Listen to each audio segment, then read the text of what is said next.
접시 다 됐구만.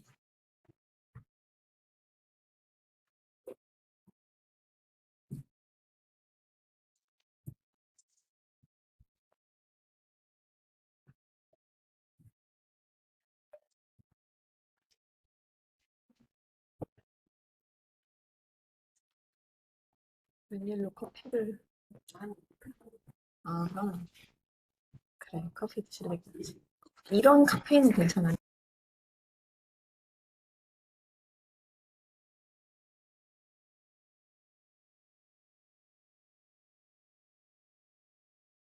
네, 안녕하세요. 저는 한국의료기기 산업협회 산업정책팀 최영미입니다. 지금부터 혁신산업위원회 9월 특별 강연을 시작하도록 하겠습니다. 이번 특별 강연은 MD렉스 김용호 대표님과 일본 사업부문 박재현 이사님 두 분께서 AI 디지털 의료기기에 대한 일본 보험정책 변화 및 사례 소개에 대해서 강연해 주실 예정입니다. 강연에 앞서 두 분 강연 간략히 소개해드리도록 하겠습니다. 먼저 김용호 대표는요, 삼성전기와 LG전자 소프트웨어 선임연구원 그리고 식품의약품 안전처의 연구직 공무원으로서 전자의료기기 및 의료용 소프트웨어 허가 심사 업무를 담당하신 바 있고요. TUV 슈드에서 선임심사연구원으로 그리고 김앤장 법률사무소에서 의료기기 분야 전문위원으로 역임하셨습니다. 지금 현재 주식회사 MD렉스 총괄 대표로 근무 중에 있으십니다. 그리고 박재현 이사님께서는 일본 주식회사 다카미아 그리고 고시다 테크에서 근무하셨고요. 김앤장 법률사무소에서 약 15년간 의료기기 관련 한국 현지법인 포함 다수의 일본 회사 대상 컨설팅 업무를 수행하신 바 있고 현재는 일본 사업부문 이사로 근무 중에 있으십니다. 네, 그럼 지금부터 본격적인 강연 시작하도록 하겠습니다. 네. 네, 안녕하세요. 방금 소개받은 김용우라고 합니다. 박재현이라고 합니다. 네. 이번 시간은 이제 방금 설명드린 것처럼 AI 디지털 의료기기에 대한 일본 보험 정책 변화 및 사례를 소개시켜 드리도록 하겠습니다. 발표 순서는 저희 회사 잠깐 소개시켜 드리고 일본 보험 등재 절차, 그리고 디지털 의료기기 등 일본 보험 등재 개선 방향, 그리고 시설 및 신기능 신기술의 보험 등재 사례, 그리고 챌린지 신청 제도, 이렇게 5가지 테마로 설명을 드리도록 하겠습니다. 저희 회사는 이제 인바운드와 아웃바운드 업무를 둘 다 하는 의료기기 전문 컨설팅 폼이라고 보시면 될 것 같으세요. 그래서 저희 이제 매니지먼트 그룹이 이제 있는데요. 조양하 고문님이라고 해서 식약처 쪽 의료기기 심사부 업무를 오랫동안 30년 정도 하셨고요. 변혜영 고문님은 이제 심평원에서 행위 및 치료제로 보험 실장으로 계셨고요. 그 외에 이제 저와 이원호 부사장, 박재현 이사님이 김앤장에서 이제 의료기기 쪽 업무를 하다가 밖에서 나와서 창업한 회사다라고 보시면 될 것 같습니다. 저희가 주로 하는 거는 디지털 헬스케어, 의료기기, 그리고 체외진단 의료기기에 대한 인바운드, 아웃바운드, 인허가, 보험 등재 업무를 전문적으로 하고 있다라고 보시면 될 것 같습니다. 일본 쪽 강의를 하기 전에 저희가 이제 일본의 지사를 내년에 설립할 예정입니다. 그래서 아마 이제 박재현 이사님이 지사장으로 가시게 될 거고요. 일본에 관심을 가지고 계시다고 하면 디마 제도를 좀 많이 관심을 가지고 계실 거예요. 디마는 이제 일본 내 라이센스 홀더를 말씀드리는 거고, 일본의 제품을 수출하고 판매를 하려면 반드시 일본 내에 소재되어 있는 라이센스 홀더 기관을 지정하셔야 됩니다. 그런 업무도 저희가 서비스를 내년부터는 가능하게 됐으니까 많은 관심 부탁드립니다. 여기까지 저희 회사 소개를 시켜드리겠고요. 이제부터 일본 제도에 대해서 좀 설명드리도록 하겠습니다. 일본 제도와 우리나라 제도를 좀 비교해가면서 설명하는 게 가장 효과적이더라고요. 제가 몇 번 이제 설명을 드리다 보니까. 보통 이제 행정부처에서 운영하는 법률을 행정법이라고 보통 합니다. 그래서 식약처도 행정부처에 해당돼서 식약처가 운영하는 행정법은 의료기기 관련된 법령을 가지고 있다라고 보시면 됩니다. 대표적으로 의료기기법, 체외진단 의료기기법, 의료기기 산업법, 최근에 이제 입안 예고돼서 내년부터 시행되는 디지털 의료제품법, 이런 것들을 식약처가 소관하는 행정법이라고 보시면 될 것 같아요. 이렇게 식약처에서 허가를 받게 되면 제품을 이제 안전성과 유효성을 입증해서 허가를 받게 되면 그 다음에 이제 행정부처가 보건복지부에서 운영하는 의료법과 국민건강보험법에 따라서 보험 등재 업무 절차가 이루어진다라고 보시면 될 것 같아요. 첫 번째 프로세스는 식약처로부터 허가를 받은 제품 자체가 기존의 보험 등재된 행위에 해당되는지 안 되는지, 새로운 행위에 되는지 이런 것들을 유권 해석하는 절차가 국민건강보험법에 따라서 심평원에서 실시되는 거고요. 30일 동안 하게 됩니다. 여기서 새로운 기술로 결정되게 되면 보건복지부에서 운영하고 있는 의료법에 따라서 보위원이라고 저희가 얘기하는 네카에서 신의료기술 평가를 받고 있다라고 보시면 됩니다. 물론 신의료기술 평가에서 근거 자료가 부족해서 연구 단계로 떨어지게 되면 시장 진출이 실패되는 거고요. 그런 이제 문제점을 개선하기 위해서 잠재성이 있는 기술에 대해서는 혁신제도 그리고 신의료기술 평가를 유예해주는 제도 이런 제도가 도입되긴 하지만 결국은 의료법에 따른 신의료기술 평가에 대한 이제 관리 제도로서 이런 제도가 도입된 거다라고 보시면 될 것 같아요. 그리고 이제 신의료기술 평가가 끝나서 안전하고 유효한 기술이라고 입증되면 다시 심평원으로 가서 국민건강보험법에 따라서 보험 등재가 이루어지게 되고 그때 이제 급여나 비급여 또는 선별급여 형태로 해서 보험 등재돼서 마켓 액세스가 이제 종료됐다라고 보시면 될 것 같습니다. 이게 이제 우리나라의 행정법에 따른 행정 절차다라고 보시면 될 것 같아요. 그러면 이제 일본 제도를 이렇게 살펴보시면 일본은 행정부처가 딱 하나뿐이 없습니다. 하나가 이제 후생 노동성이라는 쪽에 후생 노동성이라는 행정부처가 있고요. 이 후생 노동성이 이제 약기법이라고 해서 의약품과 의료기기 법을 통합해서 관리하는 약기법 하에서 의료기기에 대한 허가를 해주고 있고요. 그리고 이제 건강보험법에 따라서 보험 등재 절차 이렇게 이원화돼 있다라고 보시면 될 것 같습니다. 약기법은 우리나라 이제 보건복지부가 이제 행정법에 따라서 업무를 그 하위 공공기관에 위탁하는 것처럼 PMJ라는 조직에 후생노동성이 위탁을 해서 약기법 하에서 제품에 대한 안전성과 유효성을 검토하고 있다라고 보시면 될 것 같습니다. 이 기간이 통상 한 14개월 정도 걸린다라고 보시면 될 것 같아요. 이렇게 허가를 받으면 이제 보험 등재 절차는 타기관에 위탁하지 않고 후생노동성에서 직접 보험 등재를 하고 있다라고 보시면 될 것 같습니다. 보험 등재 절차는 이제 세부적인 단계가 좀 있는데 처음에 이제 후생 노동성 내에 산정과라는 쪽에서 상담을 하게 된다라고 보시면 됩니다. 산정과는 우리나라에 보시면 심평원에서 기존 기술 여부를 판단하는 그런 업무를 산정과에서 한다라고 보시면 됩니다. 그래서 PMD에서부터 허가를 받은 후에 그 제품을 사용한 행위가 새로운 행위에 해당되는지 기존 행위에 해당되는지 이런 것들을 사전에 상담을 통해서 결정하는 단계다라고 보시면 될 것 같고요. 이런 게 이제 어느 정도 이제 협의가 돼서 최종 보험 적용 희망서라는 것들을 제출하게 되면 후생노동성 내에 의료과라는 조직이 있습니다. 의료과라는 조직에서 그 제품에 대해서 기술에 대해서 그러니까 히어링 절차를 통해서 이제 제품에 대한 특성을 파악하고요.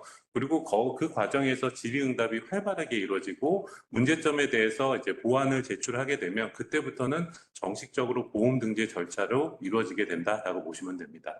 혹시 이사님 여기서 할 말 있으세요? 네. 우리나라하고는 약간 비즈니스적인 차이가 있다고 볼 수 있는데요. 실제 그 희망서를 제출하기 전에도 산정과하고 상담하는 것이 상당히 중요합니다. 여기서 여러 가지 방향성이 노출될 수 있고요. 그 다음에 이제 의료과 청취에서는 큰 방향성이 결정된다. 그렇게 보시면 될 것 같습니다. 네. 그래서 이제 그 플로우를 생각하시면요.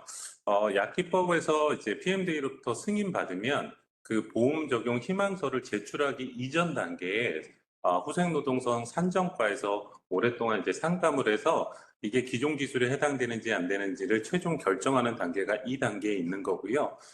그리고 최종 결정이 돼서 보험 적용 희망서를 제출하게 되면 그 후부터는 이제 의료과에서 히어링 절차를 통해서 제품에 대한 기술, 특징 이런 것들을 파악을 해서 최종 보험을 적용할 것인지를 내부 검토하기 시작한다라고 보시면 됩니다.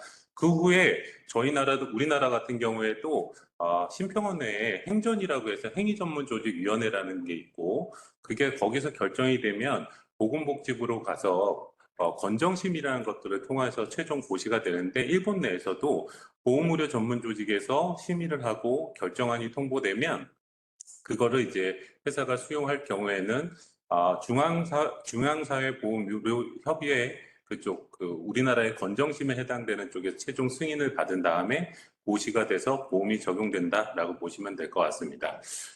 여기서 특이한 거는 이제 우리나라 제도하고 좀 다른 거는 우리나라는 이제 의료법에 따른 신의료기술 평가라는 절차가 있는데 일본에는 신의료기술 평가라는 절차가 보험 등재하는 과정에 존재하지 않는다라고 보시면 될 것 같아요.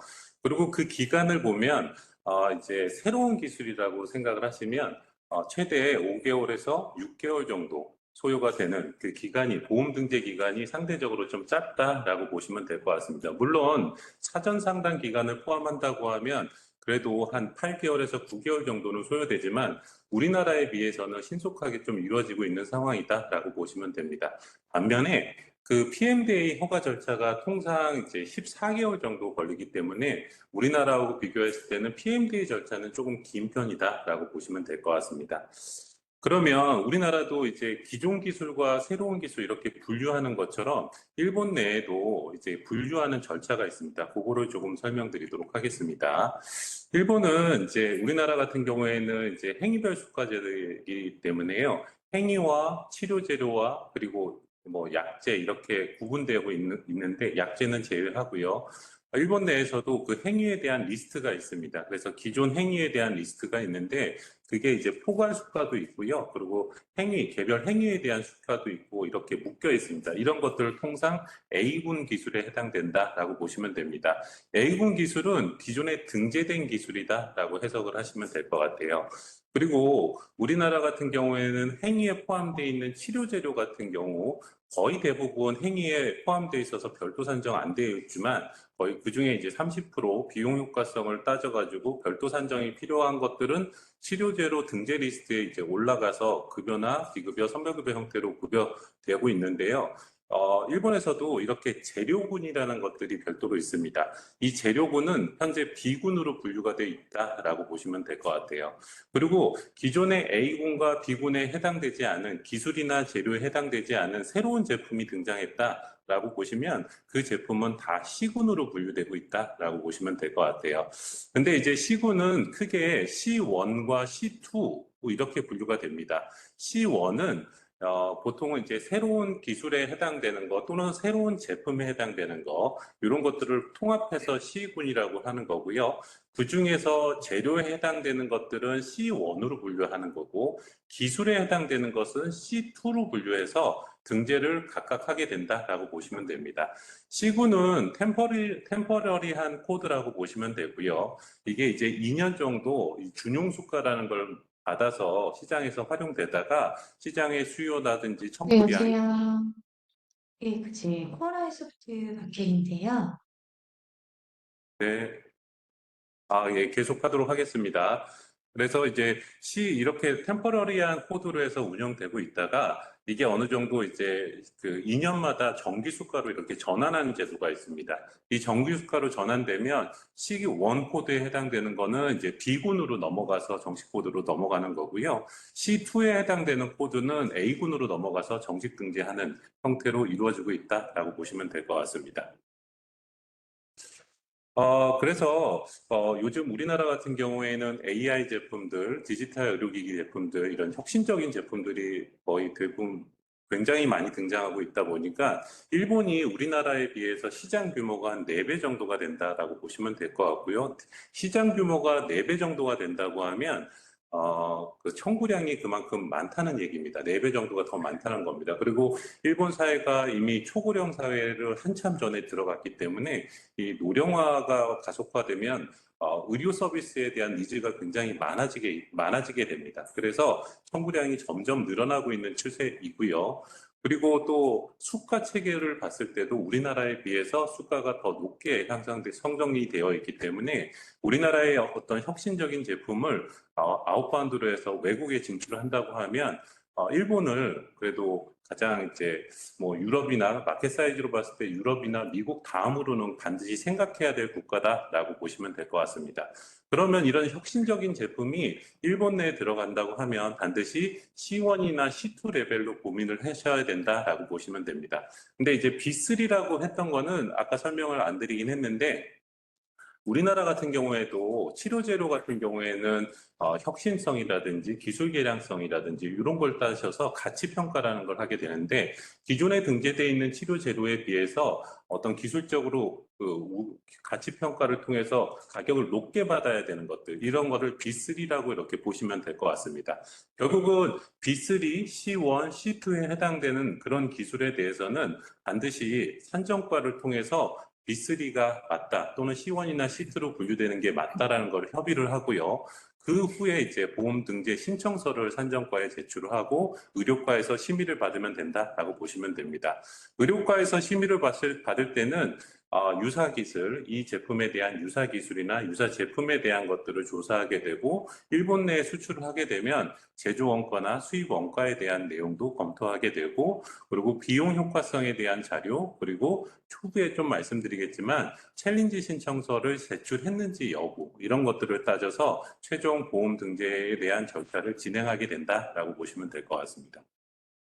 하시면 되실까요? 참고로 그 의료과 단계에서는 직접 프레젠테이션을 하셔야 되고요. 그리고 이제 그에 대한 질문도 받아야 되기 때문에 직접 그 의료과를 방문해야 되는 그런 경우가 발생할 수 있습니다. 네.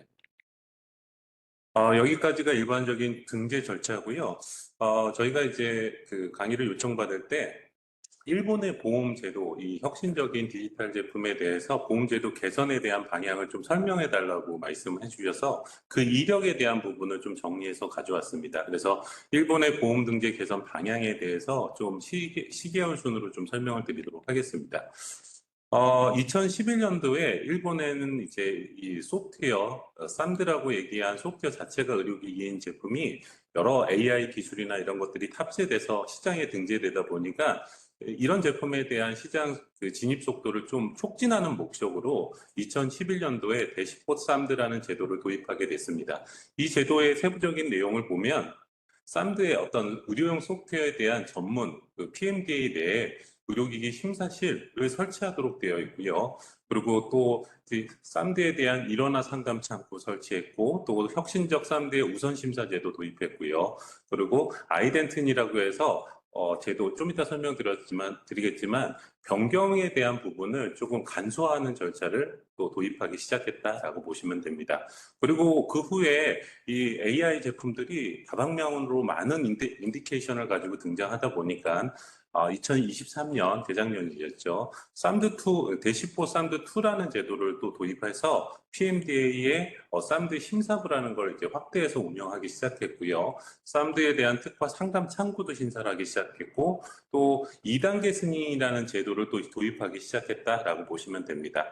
그 후에 올해 또 발표된 거는 이거는 이제 2단계 승인이나 쌈드 상담 창구나 이런 것들은 다 PMDA에 오리엔트 돼 있다고 하면 후생노동성 보험 쪽에서는 올해 이제 쌈드 보험 적용 기준을 발표하기 시작했고요. 그리고 쌈드의 보험 원가 계산 방식에 대한 것도 개선하기 시작했고, 그리고 성능 개선에 따라서 기존에 등재되는 거에 대한 재평가 제도도 도입을 하기 시작했고요. 또 평가 요양이나 선정 요양 제도도 확대해서 운영했습니다. 그 중에서 관심이 있을 만한 이제 보험 적용 기준 발표에 대한 거는 기존에 이제 임상적으로 유효성이 있는 제품을 가정해서 말씀드리는 겁니다. 이런 유효성이 있다는 제품에 대한 유효성이 있는 제품을 평가했을 때 어떤 진단이나 치료 계획 수립을 보조하는 그런 제품이다라고 하면은 애드온 페이먼트라고 해서 가산수가, 지금 기존의 행위별 수가에서 가산수가를 적용하거나 아니면 이런 제품이 시장에 빨리 들어갈 수 있도록 이런 제품을 도입하는 병원에 대한 시설 가산을 적용하겠다 이런 내용을 발표하기 시작했고요. 그리고 검사 수용에 반드시 필요한 기존 기술을 대체할 수 있는 새로운 유형의 어떤 기술이다라고 보시면 아까 말씀드렸던 C2에 대한 준용 수가를 적용하겠다라고 발표를 했고요. 또 어떤 치료 목적 의료기기를 제어하는 형태다라고 하면은 기존 수가에 애드온 페이먼트는 가산 수가를 적용하겠다라고 발표를 했고, 또 하나 요즘 DTX라고 해서 의료기관 밖에서 사용하는 의료용 소프트웨어들이 많습니다. 이런 제품에 대해서는 아까 전에 우리 치료 재료는 비군 이렇게 말씀드린 것처럼 이 재료비로 산정을 해서 C1으로 분류해서 준용 수가를 적용하겠다 이런 식으로 발표를 한 사례가 있습니다. 그래서 일본도 이런 디지털 의료기기 AI가 적용된 이런 기술에 대해서 점점 어떤 규제를 완화하고 그리고 더 선제적으로 투명한 행정을 위해서 여러 가지 규제를 발표하고 있는 상황이다라고 보시면 될 것 같습니다. 추가적으로 말씀드리면 PMDA 쪽에서는 그 우선심사 제도를 도입했습니다.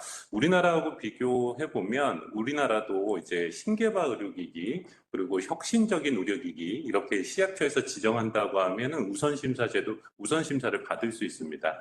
일본은 조금 우리나라보다 늦게 시작을 했고요. 2023년 9월 2일 날 적용을 했고요.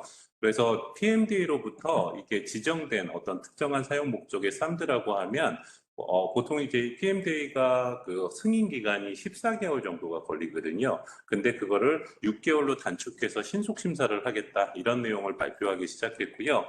그리고 또 변경 계획 확인 제도라고 해서 아이덴티니라고 해서 허가를 받을 때 소프트웨어는 특징 자체가 이제 패치 목적으로 해서 버그 픽스를 위한 패치, 기능 개선을 위한 패치, 여러 가지 변경들이 많이 발생을 하게 됩니다. 그래서 허가를 받을 때 아예 변경 계획서를 제출을 해가지고 그 계획서에 따라서 변경하는 거는 변경을 아예 면제해주는 제도도 도입됐습니다. 이 제도는 아직 우리나라에서 도입되진 않았지만 요번에 디지털 의료제품법에 이 내용이 포함돼서 반영이 됐습니다. 그래서 조만간 우리나라도 이게 시행될 거다라고 보시면 될 것 같습니다. 또 하나는 이제 2단계 승인이라는 절차를 PMDA에 두고 있다라고 보시면 될 것 같아요. 2단계 승인이라고 하는 거는 우리가 이제 인디케이션을 주장하기 위해서 임상을 풀로 하고 그리고 나서 그거에 대한 민감도, 특이도 이런 것들, 정확도 이런 것들을 다 입증해야 이제 허가를 받는데 이렇다 보면 시간이 많이 소요될 수도 있어서 제품이 완료된 상태라고 하면 지금까지 수집된 정보만을 가지고 평가를 해서 일단은 사용 목적이나 이런 것들을 제한해서 1단계 승인을 해주고요. 추후에 임상 자료가 더 확보가 됐다고 하면 더 넓혀주는, 인디케이션을 좀 넓혀주는 형태의 2단계 승인을 또 제도를 도입했다라고 보시면 될 것 같습니다.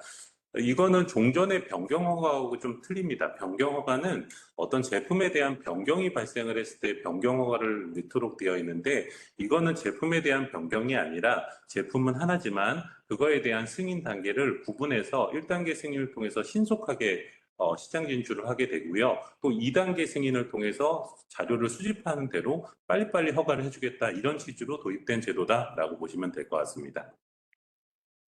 또 하나는 이제 평가 요양, 이제 보험 쪽으로 봤을 때 소프트웨어 의료기기에 대한 평가 요양 제도가 점점 확대되고 있다라고 보시면 됩니다.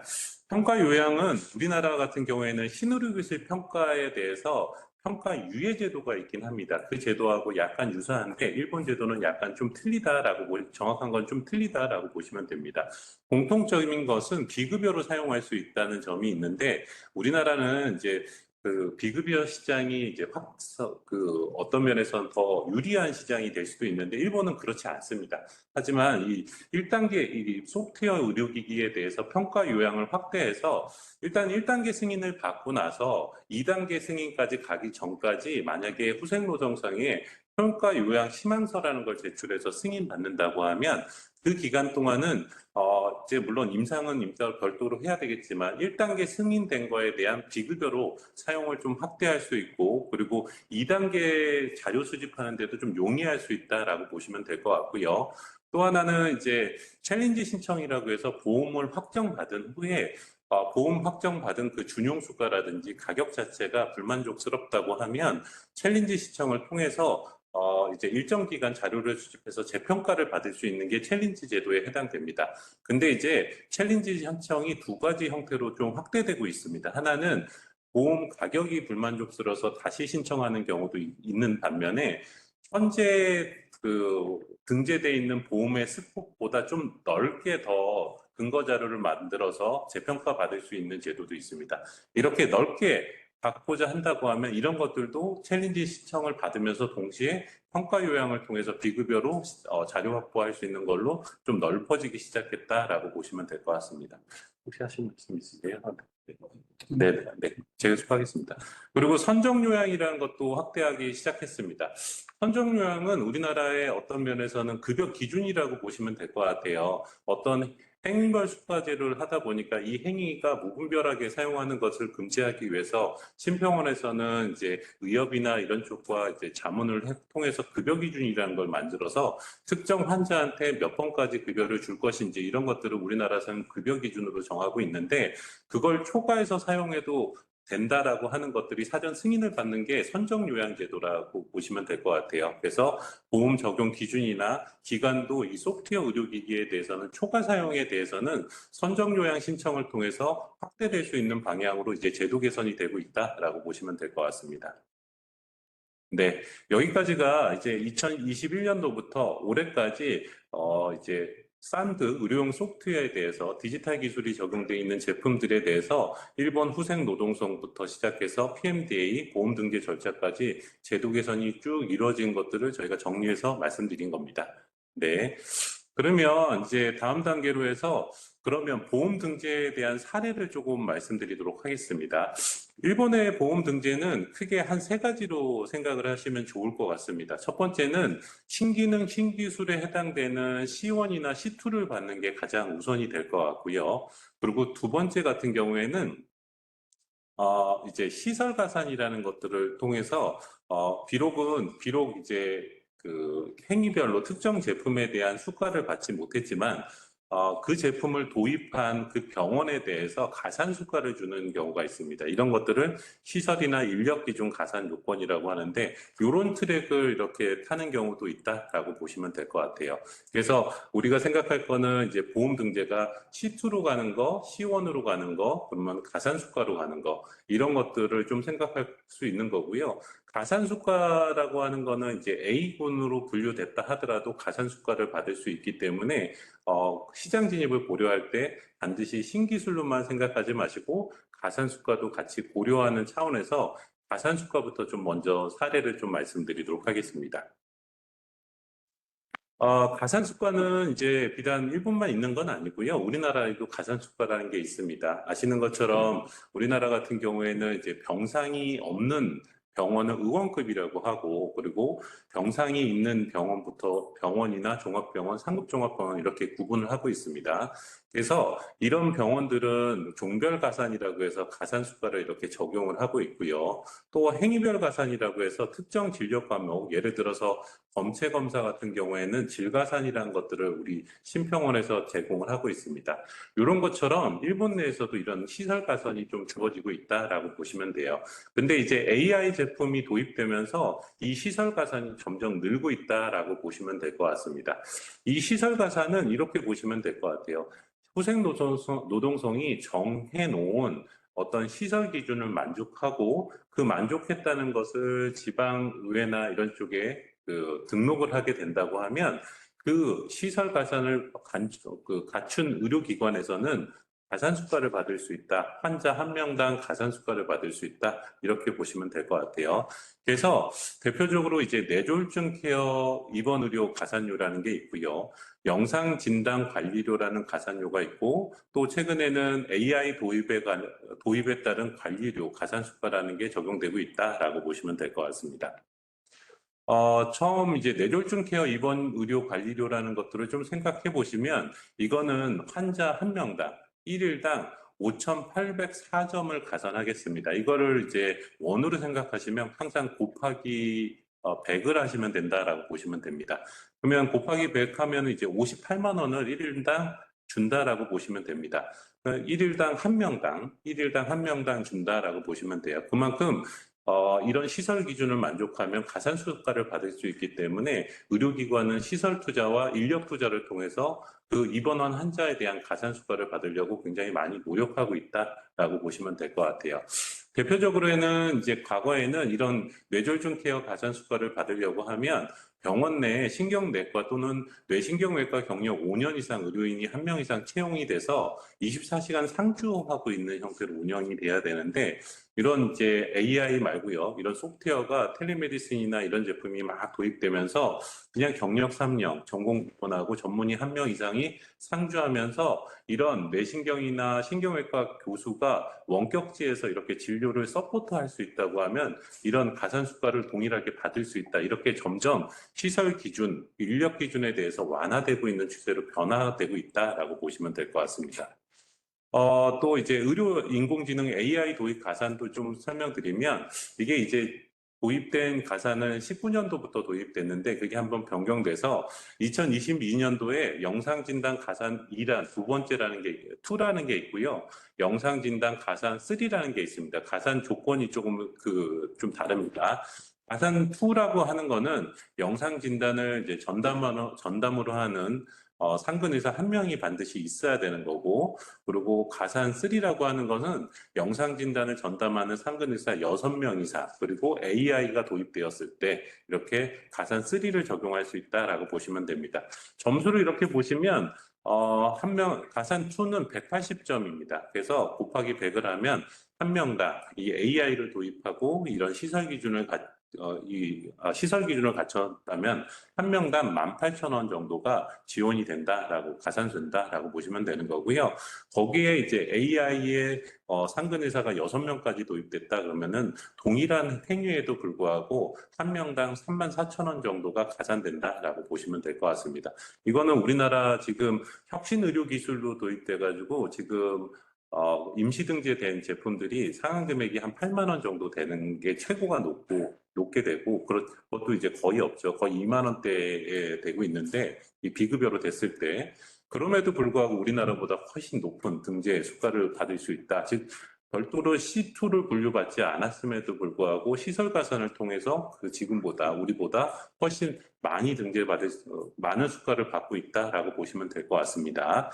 근데 이제 최근에 올해 이게 변경이 됐습니다. 그래서 가산 3과 4로 이렇게 좀 나눠서, 이 3이라는 게 상근의사가 6명까지 채워지는 게 너무 이제 병원에서 힘들다라고 생각해서 6명을 3명으로 줄이고 AI를 도입하면서 그 가산 수가를 340점에서 235점으로 좀 낮춰놔서 중간 레벨을 하나 만들어놔서 더 사용량을 증가시키려고.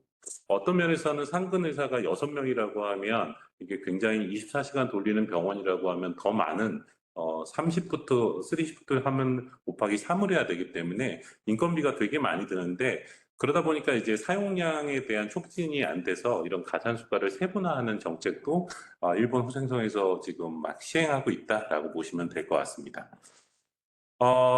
아까도 말씀드린 것처럼 이게 2019년도부터 도입된 가산수가에 해당되는데, AI가 도입되면서 가산수가를 개정하기 시작했고요. 그게 2022년도에 개정하기 시작했고, 더 활성화를 촉진하기 위해서 3과 4를 나눈 게 올해 나눠서 더 많은 병원에서 AI를 도입하려고 하는 추세다라고 보시면 될 것 같습니다.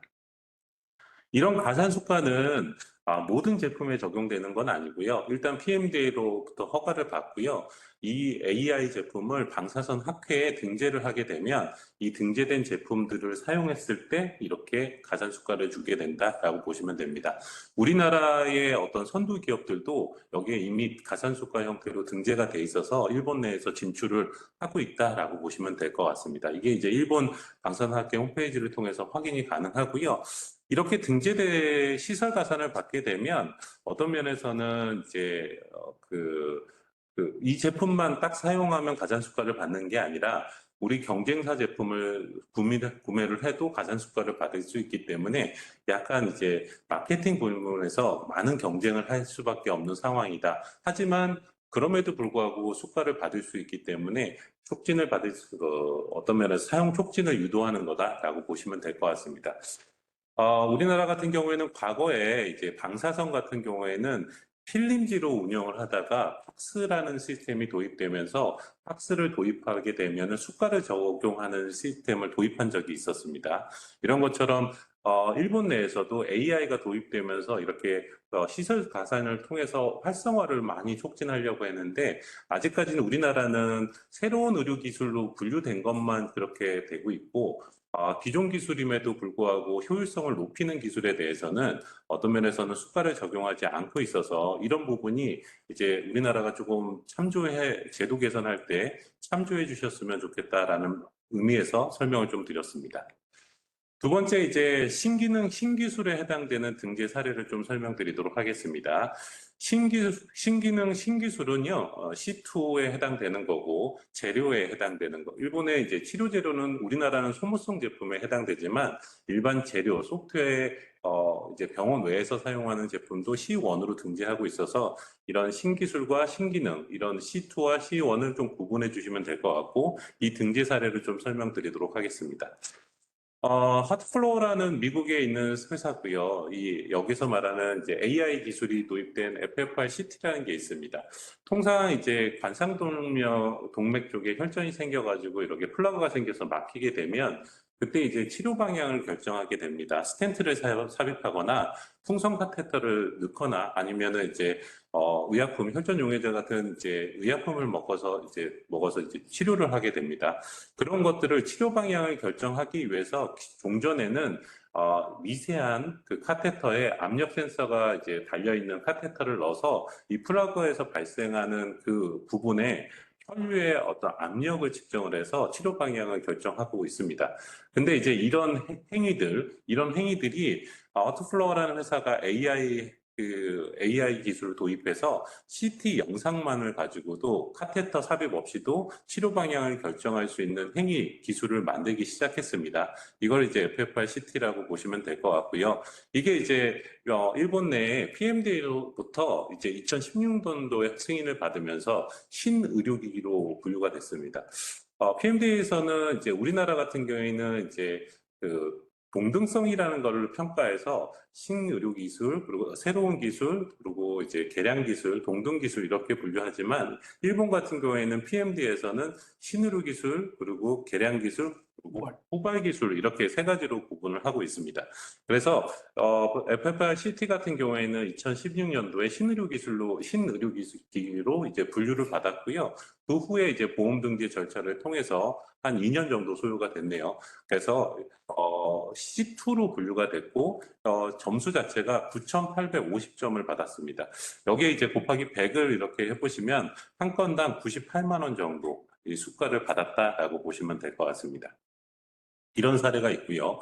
동일하게 이제 요즘 이제 DTX 이런 제품들이 많이 나오다 보니까 일본 내에서는 Q앱이라는 회사가 DTX를 많이 만들고 있습니다. 그중에 이제 니코틴 의존증 치료 앱으로서 이 오른쪽에 그림을 보시면 환자가 사용할 수는 있는 앱이 있고요. 그리고 일산화탄소를 측정하기 위한 체커 센서가 있습니다. 그리고 원격지의 의사가 이제 환자의 상태를 모니터링하기 위한 환자 지원 시스템들이 이렇게 세 가지로 구성되어 있고요. 이 형태가 동일하게 2020년도에 신의료기기로 지정을 받아서 준용 수가를 받아서 C2로 분류가 됐다라고 보시면 될 것 같습니다.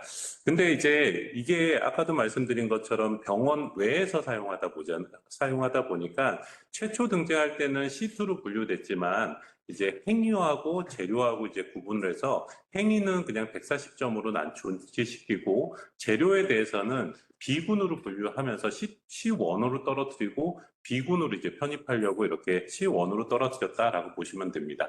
재료 같은 경우에는 그래서 24,000엔이니까 24만 원 정도 이렇게 가격이 산정이 됐고요. 그리고 24만 원에 대해서는 또 그 급여 기준이라는 게 있어서 6개월 사용하는 걸로 이렇게 한정을 해서 이렇게 급여 기준이 결정이 됐다라고 보시면 될 것 같습니다. 또 하나는 이제 고혈압 치료에 사용하는 큐어앱 HT라는 제품이 있습니다. 동일하게 이제 환자가 관리하고 있는 앱이 있고 원격지에서 사용할 수 있는 진단 지원 시스템이 있는데 동일하게 2022년도에 신의료기기로 분류를 받았고요. 이것도 이제 C2로 분류돼서 처음에 5,120점으로 해가지고 곱하기 100을 하면 51만 원 정도 이렇게 수가를 받았고요. 이게 이제 재료로 의료기관 밖에서 사용하다 보니까 재료로 떨어뜨려서 C1으로 분류돼서 이 M 자체만 동일하게 6개월 사용하는 걸로 해서 42만 원 정도 수가가 매겨진 상태다라고 보시면 될 것 같습니다. 동일하게 이제 아까 전에 FFR CT를 얘기했는데, 이번에는 CT 영상이 아니라 NGO 영상을 가지고 이렇게 새로운 AI를 도입해서 분석하는 제품이 등장하기 시작했고요. 이 제품도 C2로 분류받았습니다. 근데 이제 이거는 신의료기기로 PMD에서 분류받지는 않고요. 개량 의료기기로 분류받아서 기존 CT 제품의 개량된 제품이라고 해서 개량 의료기기로 받았지만 임상 자료를 충분히 확보했고 C2로 분류가 돼서 현재 이제 7,200점 정도 분류받았다라고 보시면 됩니다. 곱하기 100을 하면은 한 건당 72만 원 정도 수가를 받은 거다라고 보시면 돼요. 상대적으로 우리나라 같은 경우에는 기존에 이제 아직까지 FFRCT가 들어오지는 않았는데 그 카테터 사용해가지고 이제 그 사용하는 그 행위들 있잖아요. 압력을 측정하는 행위. 그거를 이제 관생동맥 혈압 측정술이라고 되어 있는데, 그게 과거에 신의료기술 평가에서 보험 수가를 받은 게 2024년 기준으로 해서 72만 5천 원 정도에 해당됩니다. 우리나라 수가입니다.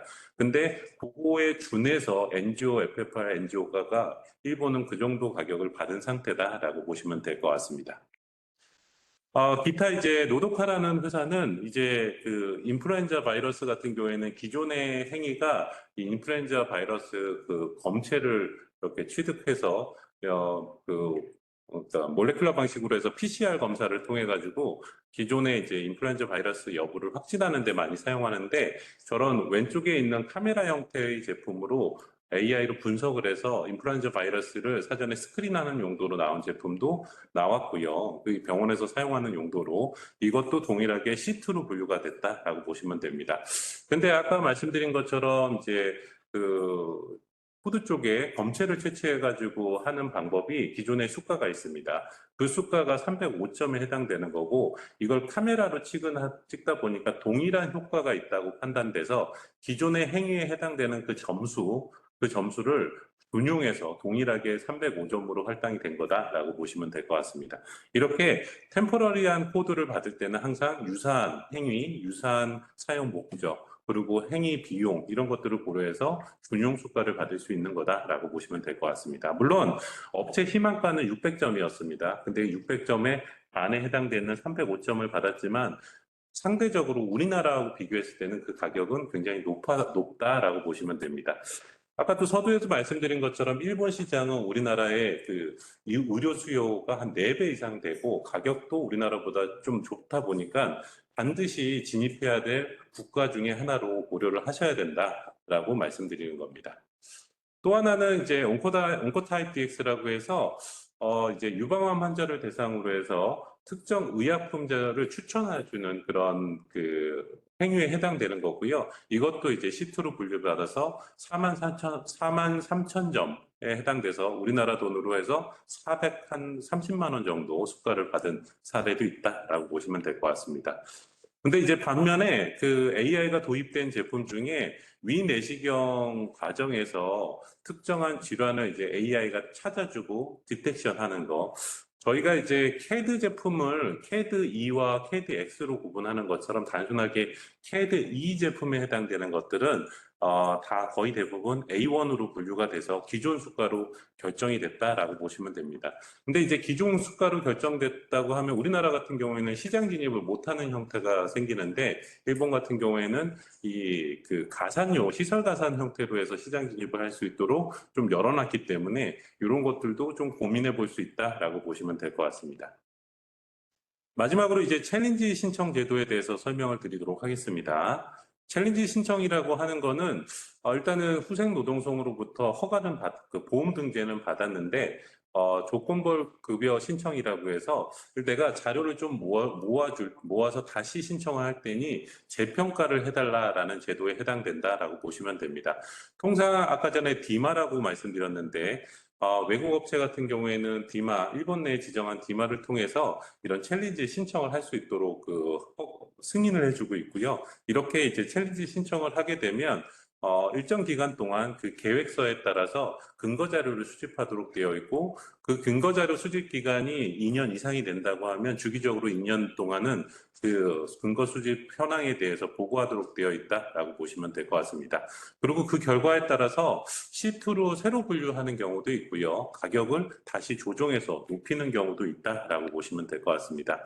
아까 이제 저희가 도표를 좀 말씀드렸는데, 왼쪽에 있는 도표에 따라서 중위협을 통해 가지고 최종 우리 건정심이라고 하는 그런 조직 같은 중위협을 통해서 최종 결정이 되면 그때 결정된 내용에 대해서 챌린지 신청을 할 수 있게 되고요. 그리고 챌린지 신청한 그 결과를 바탕으로 해서 다시 심의를 통해서 가격 조정을 받을 수 있다라고 보시면 됩니다. 혹시 그 챌린지 신청이 요즘 최근에 변경됐다고 하던데, 네네. 네, 이제 챌린지 신청 같은 경우에는 이제 원래는 사실은 신청을 할 때 처음에 이제 보험 수가 받을 때 바로 신청을 할지 여부를 결정했어야 됩니다만 지금은 이제 그 조건이 좀 완화돼 가지고요. 보험 결정이 되고 1년 이내에는 신청이 가능하도록 기업 입장에서는 좀 유리한 형태로 좀 변경이 되었습니다. 그래서 저희가 이제 뭐 고민해 볼 거는요, 이게 산정과에서 산정을 했을 때 A1으로 분류가 되게 되면 신속하게 보험 결정이 됩니다. 근데 이제 그럼에도 불구하고 A1으로 결정된 거에 대해서 나는 불합리하다고 판단되면은 근거 자료를 모아서 챌린지 신청을 할 수도 있다라고 보시면 될 것 같습니다. 이제 그리고 과거에는 이 챌린지 신청이 가능한 것이 B, 치료 재료에 대해서만 가능했습니다만 지금은 A나 C도 챌린지 신청이 가능하도록 변경이 되었습니다. 네네. 그래서 C군으로 받았다 하더라도 그 가격이 불합리하다고 판단되면 또 하나 이제 챌린지 신청을 통해서 가격을 높일 수도 있다라고 보시면 될 것 같습니다. 챌린지 신청을 하게 되면은 그 챌린지 신청서를 호생노동성에 신청을 하도록 하고 있습니다. 제출을 하게 되는데 근거 자료를 수집해야 되기 때문에 정확하게 이제 대상 환자, 그리고 그 현재 과제, 그리고 평가법, 그래서 시험 유형이나 시험 목적, 대상 환자, 사례수, 그 근거, 등록 기간, 평가 기간, 평가 항목, 그리고 분석 계획. 우리가 이제 임상 프로토콜을 만들어서 혁신 같은 경우에는 네카에 등재를 할 때 계획서를 제출해서 그 제출된 기관으로부터 근거 자료를 수집하도록 되어 있는데 그런 형태로 해서 챌린지 신청이 이루어져 있다라고 보시면 될 것 같습니다.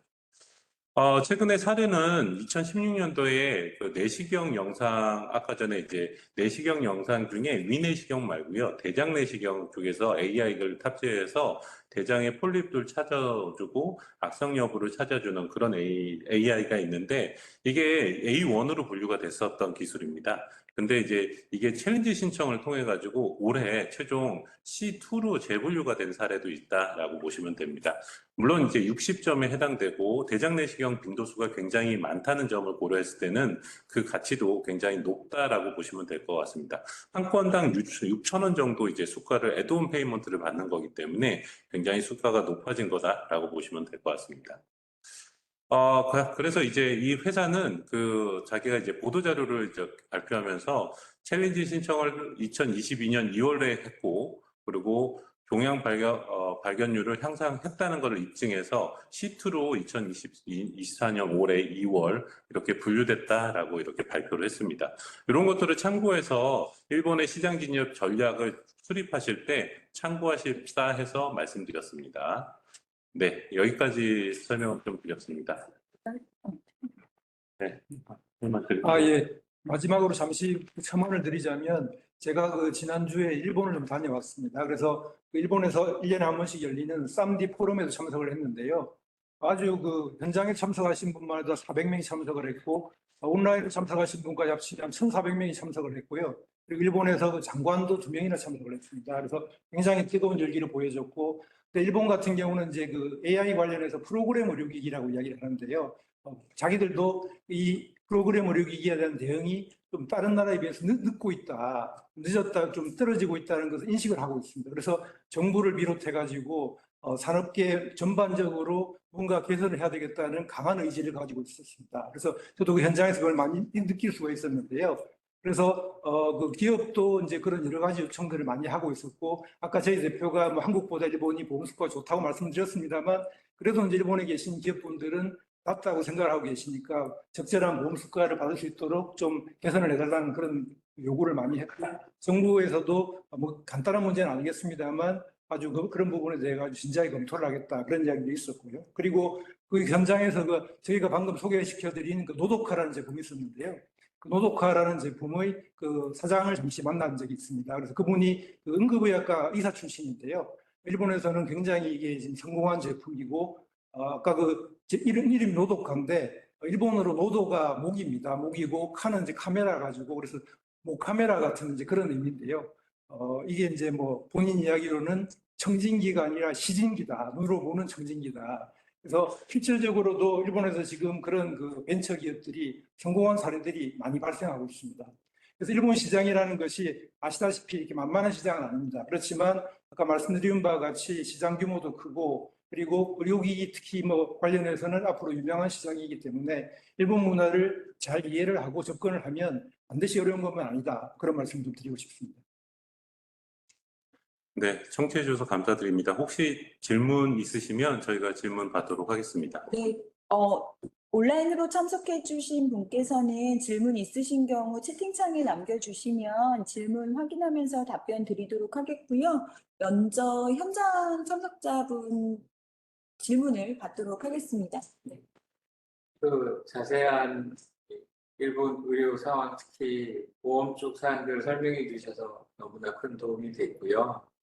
참 한국이랑은 좀 많이 다른 것 같다라는 게 느껴지는데, 일단 뭐 저희는 이미 PMD 사에서 상하에서 태워 촉구한다는 얘기를 일본에 2018년부터 현재 잘 공급을 하고 있고요. 저희는 어차피 이제는 기존 의료기이기 때문에 다른 이슈는 없죠.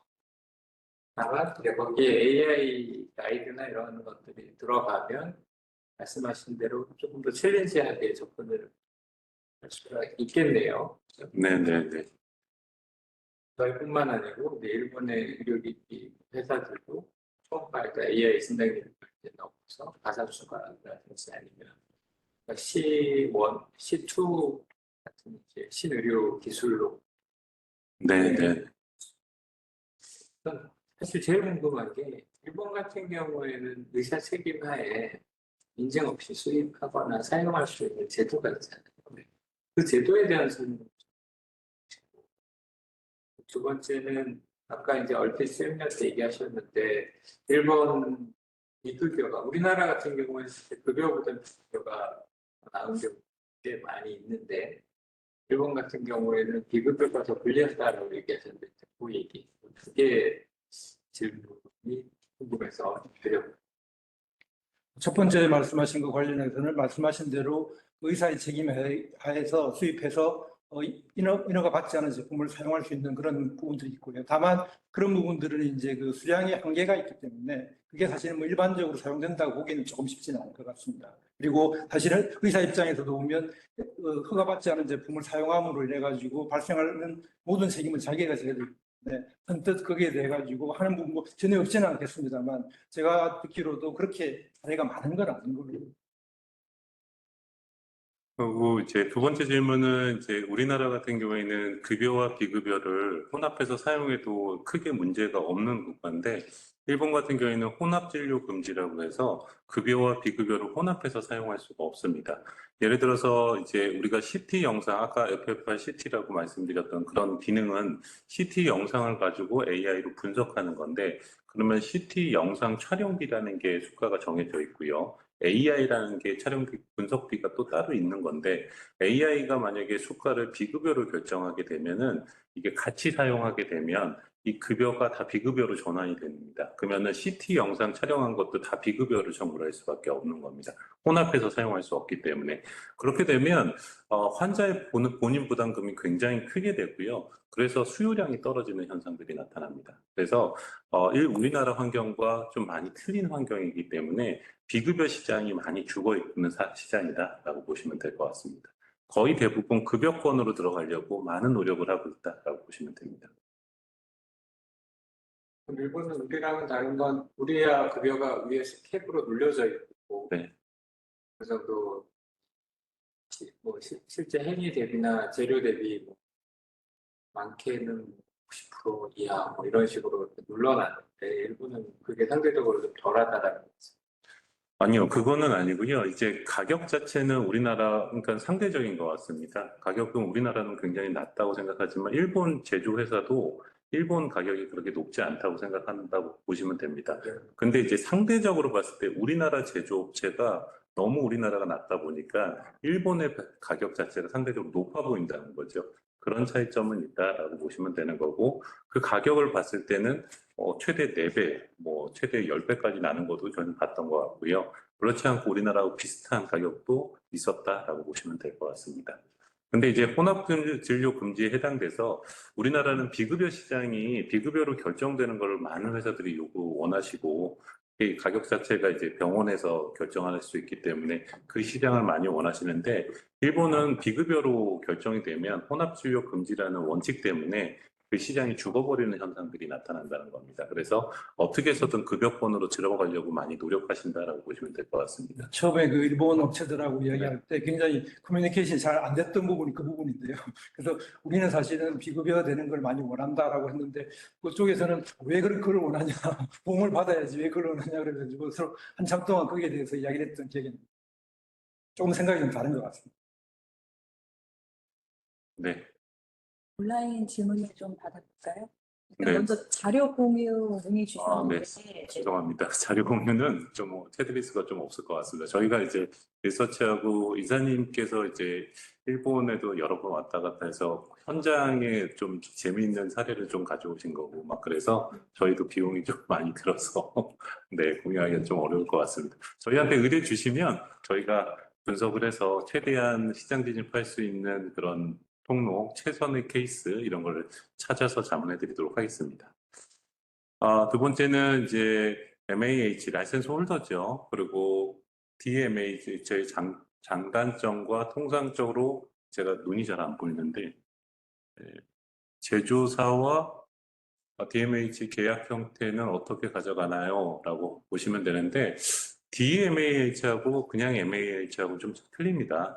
MAH는 그냥 일본 내 제조회사가 라이센스 홀딩을 가지는 형태를 말하는 거고요. DMH는 외국 제조자가 데지그네이트 하는 겁니다. 그래서 일본 내에 DMH를 지정하는 겁니다. 행정법인 의료기기법, 국내법하고 비교한다고 하면 의료기기법은 이제 그 행위자를 뭐 제조, 수입, 판매, 임대, 수립 이렇게 다 7가지로 나눠 놓고 있습니다. 제조업자, 수입업자, 임대업자, 판매업자, 수리업자, 그리고 행위별로 해서 의료기관 개설자, 동물병원 개설자 이렇게 나눴고 각각에 대한 비즈니스 라이센스를 얻도록 하고 있는데 일본 내에서도 제조자를 MAH라고 보시면 될 것 같고요. 수입자를 DMAH라고 보시면 될 것 같습니다. 그래서 일본 내에 자회사가 없다고 하면 저희 이제 엔디렉스 같은 DMAH를 활용을 하시면 세이프하게 일본 내 유통하는 데 있어 도움을 드릴 수 있다라고 보시면 될 것 같습니다. 네. 네. 더 있으실까요? 질문이 더 없으신 것 같은데요. 네. 오늘 강연은 이상으로 마치도록 하겠습니다. 대면 그리고 온라인으로 참석해주신 모든 분께 감사드리고 오늘 아주 중요하고 의미 있고 그리고 유익한 강연해주신 두 분 대표님 그리고 이사님께 감사드립니다. 네, 이것으로 오늘 강연을 마치겠습니다. 감사합니다.